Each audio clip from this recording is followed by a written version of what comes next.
प्रिय मित्रों, आप सभी को ए के महेश्वरी का नमस्कार। फ्रेंड्स, उत्तमांश यूनिक क्लासेस जी के पीसीएस में आपका हार्दिक अभिनंदन है। दोस्त, उत्तमांश यूनिक क्लासेस जी के पीसीएस के .com लेक्चर में आपका बहुत बहुत अभिनंदन है। दोस्त, मैं आज आप लोग के लिए पृथ्वी की आंतरिक संरचना को लेकर आया हूं, जो यह पार्ट नंबर 2 है।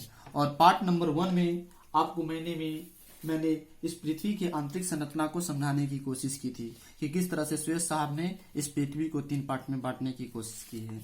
तो मैं आज आपके सामने में पार्ट 2 को लेकर आया हूं मेरे दोस्त, कहीं जाइएगा नहीं। और यह पार्ट 2 आपके किसी भी एग्जाम पॉइंट ऑफ व्यू से बहुत ही दमदार और पावरफुल साबित होने वाले हैं। तो दोस्त, हम बिना किसी समय गवाए हुए अपने इस लेक्चर की ओर चलता हूं। दोस्त, जैसा कि आपको मैंने बताया था कि जो पृथ्वी है, उस पृथ्वी के अंदर जो घनत्व, दबाव और तापमान ज्यादा होती है, जिसके कारण अभी तक के आर्कटिक महासागर के एक स्थान कोला है, उस क्षेत्र में लोग अभी तक सिर्फ ओनली 12 किलोमीटर के गहराई तक ही खुदाई कर पाए हैं और खुदाई करके जा पाए हैं। इसके अंदर जाना मुश्किल है। क्यों? इसके अंदर बहुत ही तापमान है, बहुत तापमान है, इसी वजह से। उसके बाद पता भी यह चलता है कि जो मेरा ज्वालामुखी आती है वह 60 है ना किलोमीटर के अंदर से ही ज्वालामुखी मेरा निकलती है। तो आगे मेरे दोस्त देख लेते हैं कि किस तरह से भूवैज्ञानिक ने अपने परामर्श को और अपने उसको दर्शाने की कोशिश किए हैं। कुछ भूवैज्ञानिक ने किस तरह से इस प्राकृतिक स्रोत और एक जो आपका अप्राकृतिक स्रोत की सहारा लेकर जो समझाने की कोशिश की है कि किस तरह से प्राकृतिक स्रोत काम करती है और किस तरह से अप्राकृतिक स्रोत काम करती है। तो दोस्त, हम देख लेते हैं कि प्राकृतिक स्रोत क्या होती है और अप्राकृतिक स्रोत क्या होती है। तो कहीं जाइएगा नहीं मेरे दोस्त, इसको अंतोगत्वा तक और अंत तक इस वीडियो को आप देखिएगा, बहुत ही मजा आएगा। तो दोस्त, हम चलते हैं अपने नेक्स्ट टॉपिक की ओर कि भूवैज्ञानिक ने बहुत से स्रोतों मतलब सोर्स की मदद से पृथ्वी की आंतरिक संरचना का क्या गेसिंग किया, मीन्स देखा जाए तो अनुमान लगाया। जैसे कौन कौन सी माध्यम से? तो एक माध्यम वैज्ञानिक ने, जो जूलॉजिस्ट थे, प्राकृतिक स्रोत या प्रत्यक्ष स्रोत, और दूसरा ले लिए अप्राकृतिक स्रोत या जिसको बोलते हैं अप्रत्यक्ष स्रोत। और इसके माध्यम से उन्होंने पृथ्वी के अंदर की कहानी को पता लगाने की कोशिश की मेरे दोस्त। और कैसे की, देखिएगा मेरे दोस्त। यहाँ पे प्राकृतिक स्रोत के अंतर्गत जो थे मेरे भूगर्भिक वैज्ञानिक क्या क्या रखे वो देख लीजिए। तो प्राकृतिक स्रोत के अंतर्गत जो रखा, ज्वालामुखी उद्गार, मीन्स ज्वालामुखी जब फूटती है तो उसके अंदर से जो भी लावा, मैग्मा, कंकर, पत्थर, खनिज, वाष्प, धूल सो निकलती है, उस पे मेजरमेशन करके यह पता लगाया गया कि जो पृथ्वी के अंदर है ना क्या है, ज्वालामुखी है, क्या है, नहीं है, इसके माध्यम से अंदर या कितना दूर तक यह फैला हुआ है। उसके बाद दूसरी पॉइंट जो बताया जाता है प्राकृतिक स्रोत में, भूकंप विज्ञान यानी सिस्मोलॉजी जी, मतलब कि इस जो मेरा इंस्ट्रूमेंट है इसे यह पता लगाया जाता है, भूकंप विज्ञान, सिस्मोलॉजी ने भूकंप विज्ञान मतलब कि भूकंप कैसे कैसे आता है, इसके माध्यम से पता लगाया जा सकता है कि पृथ्वी की जो अंदर में क्या क्या है। भूकंप स्रोत विज्ञान सिस्मोलॉजी एक ऐसा स्रोत है दोस्त, ध्यान से सुनिएगा, जिसके अंतर्गत भूकंपी तरंगे की मदद से पृथ्वी की आंतरिक भाग का अनुमान लगाया जाता है। मीन्स दोस्त, अगर देखा जाए तो पृथ्वी के अंदर से जो भूकंप निकलता है तो उस भूकंप के माध्यम से यह पता लगाया जाता है कि पृथ्वी के अंदर क्या है और इसकी कितनी मीटर मोटाई है या इसके अंदर क्या क्या है। उसके बाद अप्रत्यक्ष स्रोत में वैज्ञानिकों ने 3 चीज डीपीटी फार्मूला को अप्लाई किया। जैसे कि मैंने आपको डीपीटी फार्मूला को लेक्चर नंबर 1 में डेंसिटी, प्रेशर, तापमान को अच्छा तरह से बताने की कोशिश की थी कि डेंसिटी क्या होती है, तो किसी वस्तु के निश्चित एरिया में जो भार होती है वही उसकी डेंसिटी होती है। जैसा कि मैंने आपको बताया था कि जब एक कोई पिंड दूसरे पिंड पे ना रखा जाता है तो दूसरे पिंड पर उसकी दबाव पहले पिंड का बढ़ जाता है। अगर देखा जाए तो यहाँ पर एक पिंड है, ये इस पहला पिंड का भार दूसरा पिंड पर, दूसरा पिंड का भार तीसरा पिंड पर, तो देखा जाए जो भार हुआ पहला पिंड का दूसरा पिंड पर, जो इस दूसरा पिंड का जो डेंसिटी होगा वह पहला पिंड के डेंसिटी से ज्यादा होगा। फिर इसी तरह से दूसरा पिंड का डेंसिटी तीसरा पिंड का डेंसिटी दूसरा पिंड के डेंसिटी से तीसरा पिंड की डेंसिटी ज्यादा होगा। तो जैसे ही डेंसिटी का एक्स्ट्रा होगा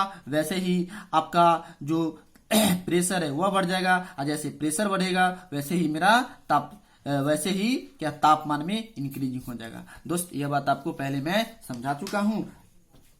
मैं आगे चलता हूं तो यहाँ पर इस तरह से अप्राकृतिक स्रोत के माध्यम से क्या किया, वैज्ञानिक ने डेंसिटी, प्रेशर और टेम्परेचर को लेके पृथ्वी के अंदर की घटना को समझने की कोशिश की। तो आई होप दोस्त आपको यह बात समझ में आया होगा।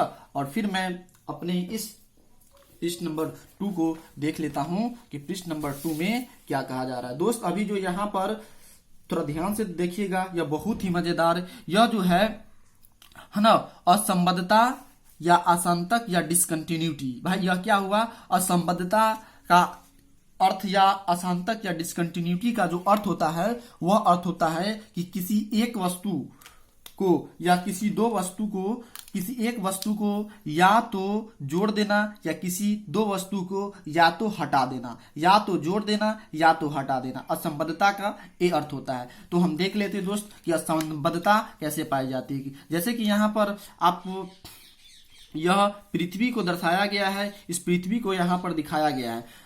जैसे कि यहाँ पर ये पहला लाइन है, ये दूसरा लाइन है, ये तीसरा लाइन है, ये चौथा लाइन है और यह पांचवा लाइन है। जैसे कि दोस्त आपको मैंने कि इस वीडियो में पहला लेक्चर में समझाने की कोशिश की थी कि इस लाइन का क्या नाम है, इस लाइन का क्या नाम है, इस लाइन का क्या नाम है, इस लाइन का क्या नाम है, इस लाइन का क्या नाम है, और ऊपरी क्रस्ट और निचली क्रस्ट को जोड़ने वाला कौन सी रेखा है। तो यही मेरे दोस्त थोड़ा ध्यान में यहाँ से देखिएगा, यह जो है कौन है, कोनराड। फिर इसी तरह से देखा जाए निचली क्रस्ट को और ऊपरी मेंटल को जोड़ने वाला रेखा कौन है, तो मोहरोविसिक है ना। असंबद्धता है दोस्त, असंबद्धता यहाँ पर बोलेंगे, ये असंबद्धता यहाँ पर है दोस्त, ये असंबद्धता को बोलेंगे। फिर अगर देखा जाए यहाँ पर तो ऊपरी मेंटल और निचली कोर को जोड़ने वाला जो यहाँ पर वो है असंबद्धता है, रेपेटी असंबद्धता है। और उसके बाद ऊपरी कोर और निचली कोर को जोड़ने वाला असंबद्धता लेहमैन, और निचली मेंटल को और ऊपरी कोर को जोड़ने वाला जो असंबद्धता है गुटेनबर्ग। तो आई होप दोस्त मेरे समझ में आ गया होगा कि किस तरह से यहाँ पर एक नंबर में कोनराड है ना, कोनराड असंबद्धता है। 2 नंबर में मोहरोविसिक या इसको मोहो दोस्त हम बोल सकते हैं असंबद्धता है। तीसरा नंबर में देखा जाए तो रेपेटी असंबद्धता है। चौथा नंबर में देखा जाए तो गुटेनबर्ग असंबद्धता है। 5वां नंबर में देखा जाए तो लेहमैन असंबद्धता है। तो दोस्त आई होप आपको समझ में आया होगा कि यहाँ पर जो या जो असंबद्धता है कौन कौन सी किसके किसके बीच में है। दोस्त अगर आपको पूछेगा कि मोहरोविसिक और गुटेनबर्ग के बीच में कौन सी असंबद्धता है तो रेपेटिक असंबद्धता है। या फिर आपको पूछेगा कोनराड और रेपेटिक के बीच में कौन सी असंबद्धता है तो मोहरोविसिक असंबद्धता है। या पूछेगा मेरे दोस्त सबसे नीचे कौन सी असंबद्धता है तो लेहमैन या लेहमैन दोस्त इसको हम बोल सकते हैं।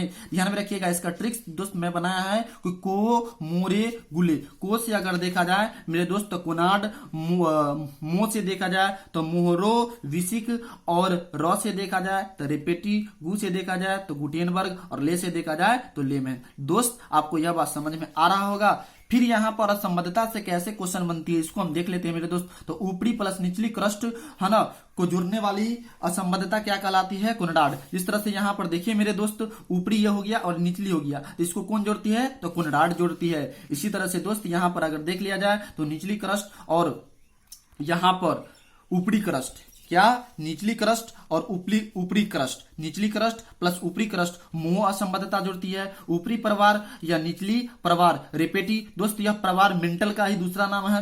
ऊपरी क्रोड प्लस निचली क्रोड जोड़ने वाला जो असंबद्धता है या डिसकंटिन्यूटी है या अशांतक है वह लेमैन है। और सबसे लास्ट एंड फर्स्ट जो आपका निचला प्रवार प्लस ऊपरी क्रोड गुटेनबर्ग जोड़ती है। दोस्त यह बात आपको समझ में आ गया होगा। यहाँ पर जो मैंने लिखने की कोशिश की है कि जो यहाँ असंबद्धता का जो अर्थ होता है मेरे दोस्त, थोड़ा ध्यान में रखिएगा, या तो जोड़ना या तो अलग करना।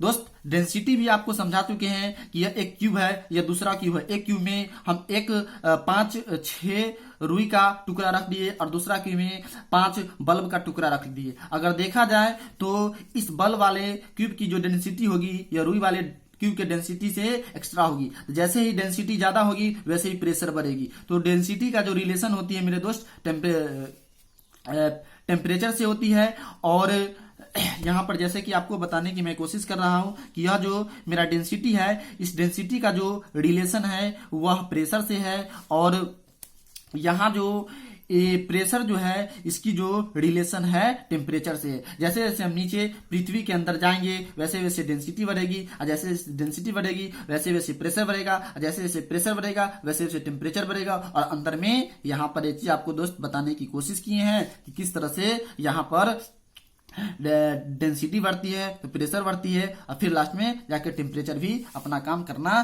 चालू कर देती है। तो दोस्त आई होप यह आपको जो मैंने ये जो असंबद्धता बताने की कोशिश की है, जो असंबद्धता है यहाँ पर कोनराड, यहाँ पर मोहरोविक, यहाँ पर रेपेटी, यहाँ पर गुटेनबर्ग, यहाँ पर लेहमैन, इसका ट्रिक्स थोड़ा ध्यान में रखिएगा मेरे दोस्त। तो को मोरे गुले आपको बहुत ही मजा आएगा मेरे दोस्त।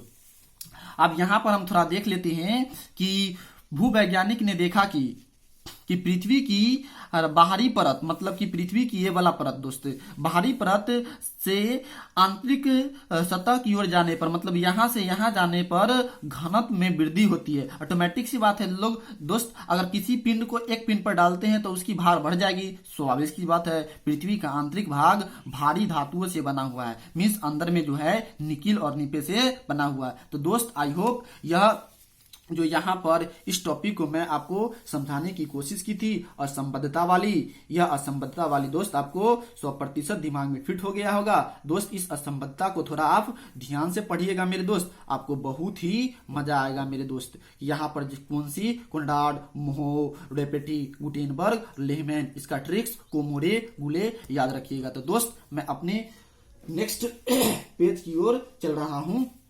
मेरा नेक्स्ट पेज क्या कहती है दोस्त, उसको थोड़ा ध्यान से आप देखिएगा।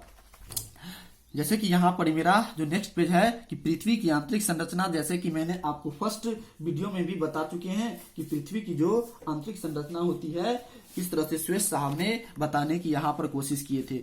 फिर यही बात को थोड़ा हम फैक्ट के माध्यम से समझ लेते हैं। यह मेरा सियाल है, सीमा है, निपे है, क्रस्ट, मिंटल या कोर के नाम से इसको जानते हैं। तो भूपटल, भूपट्टी या भूपृष्ठ या क्रस्ट यह पृथ्वी का सबसे ऊपरी भाग होता है। जैसे कि यहाँ पर दोस्त हमें दिखाया गया है, ऊपरी क्रस्ट का ऊपरी घनत्व 2.75 एवं निचले क्रस्ट का घनत्व 3 है। दोस्त जैसे कि आपको मैंने घनत्व वाला फर्स्ट लेक्चर में बताया था, घनत्व के अंदर दबाव के कारण होता है, मतलब कि घनत्व जो होती है अंदर जब दबाव पड़ता है तो उसका घनत्व भी बढ़ने लगता है। ऊपरी क्रस्ट मतलब देखा जाए तो इसकी एवं निचली क्रस्ट और देखा जाए के बीच कोनराड असंबद्धता पाई जाती है, मतलब कि इसको जो कोनराड असंबद्धता, जैसे कि यहाँ पर दोस्त आपको मैंने कोनराड असंबद्धता के बारे में समझाने की यहाँ पर कोशिश की थी कि यह जो यहाँ पर बात कर रहा है इसकी बात कर रहा है, इसकी बात कर रहा है। तो यहाँ पर यह दोस्त क्या है, यह आपका जो है कोनराड असंबद्धता है। तो आई होप आपको समझ में आ रहा होगा मेरे दोस्त। फिर यहाँ पर क्रस्ट का कोनराड है, असंबद्धता पाई जाती है। भूपट्टी की मोटाई महासागर और महाद्वीप में अलग अलग होती है। दोस्त यहाँ पर जो मैंने एक पिक बनाने की कोशिश की है, यहाँ अगर देखा जाए तो यह महासागर है और यह देखा जाए तो महाद्वीप है या महादेश है। तो इसकी जो मोटाई देखिए यहाँ से यहाँ तक के, स्वाभाविक सी बात है कि देखने में लग रहा है तो इसकी मोटाई कम है और इसकी मोटाई ज्यादा। वही बात यहाँ पर बताया जाता है कि भूपट्टी की मोटाई मतलब इसकी मोटाई महासागर और महाद्वीप में अलग अलग होती है। जिस तरह से इसकी जो मोटाई जो होती है 5 से 6 किलोमीटर, IUGG के द्वारा यह बताया गया। IUGG क्या होती है मेरे दोस्त, थोड़ा ध्यान से देखिएगा, हम आपको नीचे वाले लाइन में बताएंगे। महासागर में कम और महासागर में कम मोटाई होती है और महाद्वीपों में ज्यादा मोटाई होती है। जिस तरह से यहाँ पर आपको दोस्त मैंने आपको बताने की कोशिश की थी कि यह एक क्या है, यह एक बहुत बड़ी संस्था है। कौन सी? IUGG एक संस्था है। इन्हीं के द्वारा बताया गया कि IUGG के अनुसार इसकी मोटाई, किसकी मोटाई? तो इस महाद्वीप की मोटाई 30 किलोमीटर, यहां से यहां तक है 30 किलोमीटर, महाद्वीप में 30 किलोमीटर, व महासागर में जो आपको दोस्त 5 से 6 किलोमीटर। मीन्स अगर देखा जाए तो यहाँ पर जो मोटाई होती है 5 से 6 किलोमीटर, यहाँ होती है 30 किलोमीटर। महाद्वीपीय क्रस्ट ग्रेनाइट पत्थर, दोस्त यह जो बना हुआ है ग्रेनाइट पत्थर से बना हुआ है, जिसके कारण इसका घनत्व अधिक होता है, दबाव अधिक होता है। और महासागर है ना, क्रस्ट बेसाल्टिक चट्टान परत से बना हुआ है, इसका घनत्व कम होता है। तो क्वेश्चन आपको पूछेगा दोस्त कि महासागरीय जो क्रस्ट की घनत्व ज्यादा होती है महाद्वीपीय, तो महाद्वीपीय क्रस्ट की जो मोटाई होती है, घनत्व होती है, वह ज्यादा होती है, इसकी कम होती है। क्योंकि इसकी मोटाई ज्यादा होगी तो ऑटोमेटिक सी बात है उसकी जो घनत्व ज्यादा होगा। नोट में दोस्त थोड़ा ध्यान से देखिए कि IUGG international union judiciary geographical के माध्यम से यह जो 30 किलोमीटर और 4-5 किलोमीटर तय कर दिया गया, हम और आप लोग नहीं। आगे फिर दोस्त हम देख लेते हैं कि यहाँ जो क्या कह रहा है कि भूपट्टी का द्रव्यमान 0.5 या 5% और आयतन जो 0.5% होता है। दोस्त यहाँ पर आप 5% भी याद रखिएगा। परवार यानी मेंटल, क्रस्ट के नीचे भाग को मेंटल है ना परवार कहते हैं, ये बात आपको पता होगा दोस्त। पृथ्वी के आयतन का है ना कितना? तो 83% व द्रव्यमान का 67% भाग यही है। कहाँ? तो मेंटल पर। तो मेंटल पर कितनी जो आपका आयतन है वह 83% संपूर्ण पृथ्वी का, और मेंटल पर जो द्रव्यमान है संपूर्ण पृथ्वी का कितना है? तो वह यहाँ पर दोस्त 67% बताई जाती है। घनत्व जो है ऊपरी क्रस्ट का 2.90 और 4.75 किसकी? तो मेंटल का। मेंटल मतलब बीच वाले भाग का। उसके बाद प्रवार मोहो असंबद्धता 2900 किलोमीटर गहराई तक होती है। ये बात आपको दोस्त मैं बताऊंगा कि किस तरह से यहाँ पर मोह असंबद्धता कैसे कि यहाँ पर आपको 2900 किलोमीटर बताई गई है। तो दोस्त यह बात आपको दिमाग में सेटअप होते जा रहा होगा मेरे दोस्त, सिर्फ आप देखिएगा कि किस तरह से काम होती है। उसके बाद मेंटल का ऊपरी भाग 70 किलोमीटर से 400 किलोमीटर तक दुर्बलता पाई जाती है जब प्लास्टिक अवस्था में। किसका? तो मेंटल का ऊपरी भाग। मेंटल का ऊपरी भाग बोला जाए तो दोस्त यह मेरा कहां पे आपको हम बताए थे, यह मेरा दोस्त देखिएगा, यह जो है मेरा मेंटल है और इसकी ऊपरी भाग यह यहाँ की बात कर रहा है मेरे दोस्त। यह थोड़ा प्लास्टिक से बना हुआ है और थोड़ा लिक्विड फेज में, इसी वजह से यहाँ पर मेरा जो क्रस्ट है वह तैरते रहता है। तो दोस्त हम आगे अपने लक्ष्य की ओर चलते हैं। जैसे कि यहाँ पर आपको बताने की कोशिश की है कि ऊपरी भाग 70 किलोमीटर 400 किलोमीटर तक दुर्बलता मंडल पाई जाती है जब प्लास्टिक अवस्था में होती है। मेनली है ना भूकंप यहीं से उत्पन्न होती है। कहाँ से दोस्त मेरे? तो जैसे कि 70 किलोमीटर से 60 किलोमीटर भूकंप यहीं से निकलती है। दोस्त आई होप यह बात आपको समझ में आ गया होगा। फिर मैं अपने नेक्स्ट पार्ट की ओर चलता हूँ। नेक्स्ट पार्ट क्या कहती है दोस्त, कहीं आप जाइएगा नहीं मेरे दोस्त। जैसे कि यहाँ पर मैंने आपके सामने में नेक्स्ट पार्ट लेकर आया हूँ। क्रोड देखिए मेरे दोस्त, क्रोड क्या कहती है, जिसको कोर बोलते हैं। यह भाग मेंटल से निचली हिस्से में पाई जाती है मेरे दोस्त। यहाँ पर ही होगा, हिस्से में पाई जाती है पृथ्वी के केंद्र तक, मतलब कि जो क्रोड होती है निचले हिस्से में पृथ्वी के केंद्र तक पाई जाती है। इसका घनत्व 11 से 13 तक होती है। पृथ्वी के अंदर जाने पर तापमान से ज्यादा दाब अधिक होता है। दोस्त अगर हम अंदर जाएंगे तो तापमान कमते जाएगा और दाब बढ़ते जाएगा। इसका कारण क्या है कि जिस तरह से एक पिन दूसरे पिन पर अगर पड़ता जाएगा तो उसकी जो घनत्व होती बढ़ती जाएगी।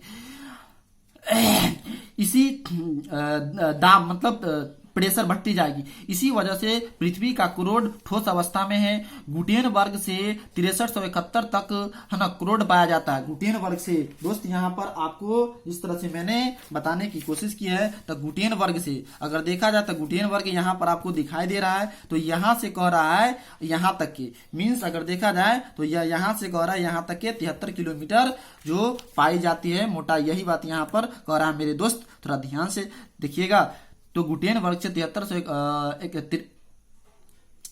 6371 किलोमीटर तक क्रोड पाया जाता है। क्रोड को 2900 से 5150 या 5100 दोस्त आपको मिलेगा एवं किलोमीटर एवं 5150 से 6371 किलोमीटर दो भागों में बांटा गया है। बाहरी क्रोड आंशिक रूप से अगर देखा जाए मेरे दोस्त, क्रोड जो है यहाँ पर ये बात बताने की कोशिश किया जा रहा है कि यह जो बाहरी क्रोड मतलब कि इसकी बात कर इसकी यहाँ पर कर रहा है, तो बाहरी जो क्रोड है वह यहाँ पर बताने की कोशिश किया जा रहा है कि बाहरी क्रोड आंशिक रूप से तरल और आंतरिक क्रोड ठोस अवस्था में। अगर देखा जाए तो यहाँ पर यह तरल है और यह ठोस है। तरल होने का कारण ये जो मेरा यहाँ पर मेंटल है यह तरल अवस्था में है, लिक्विड स्टेट में है, इसीलिए इसका इफेक्ट इस पे पड़ती है। तो वही बात यहाँ पर दोस्त मेरे कहा जा रहा है। नोट में देख, क्रोड का आयतन पूरी पृथ्वी का मात्र 16% एवं द्रव्यमान 32%। क्रोड का आयतन पूरी पृथ्वी का